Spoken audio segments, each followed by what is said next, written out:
رکھا ہے عمران خان تم بھی کوئی اچھا کام نہیں کر رہے ہو. تم نے عاشقان مصطفیٰ کو ستایا ہے اور تم عاشقان مصطفیٰ صلی اللہ علیہ وآلہ وسلم کو ظلم اور بربریت کی بھیک چڑھا رہے ہو. اس کی سزا خالق کائنات آپ کو ضرور دے گا.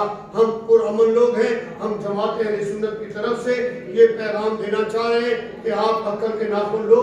ہمارے جتنے بھی کارکن ہیں ان کو بھی رہا کرو اور ٹی ایل پی کے اوپر ظلم اور بربریت بند کرو، ورنہ تمام تنظیمات اہل سنت اور جتنی تنظیمات اہل سنت کے علاوہ پاکستان کے مسلمانوں کی جتنی بھی تنظیمیں ہیں، سیاسی اور مذہبی تنظیمیں، ہم سب کا اجلاس بلا کے اپنا کیس ان کے سامنے پیش کریں گے کہ دیکھیں آپ بتائیں کہ ہمیں کیا کرنا چاہیے. اور میں یہ سمجھتا ہوں جس طرح آج تمام مسالک کے لوگ میدان عمل میں آ چکے ہیں اور وہ اس تحریک لبیک کو سپورٹ کر رہے ہیں اور تمام مسالک کے لوگ ان گورنمنٹ کو غلط ثابت کر رہے ہیں. جو غلط ہے وہ غلط ہے اور جو صحیح ہے اس کو کبھی کوئی غلط کر نہیں سکتا. میں آپ کے ذریعے سے یہ پیغام دینا چاہ رہا تھا.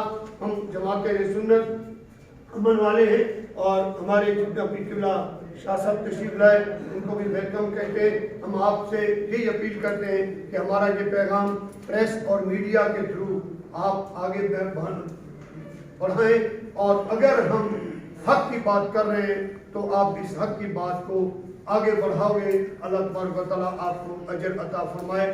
کیونکہ یہ کوئی سیاست نہیں ہے، یہ سیاسی مسئلہ نہیں ہے، یہ عظمت مصطفیٰ کا مسئلہ ہے، یہ تحفظ ناموس رسالت کا مسئلہ ہے، یہ ختم نبوت کا مسئلہ ہے.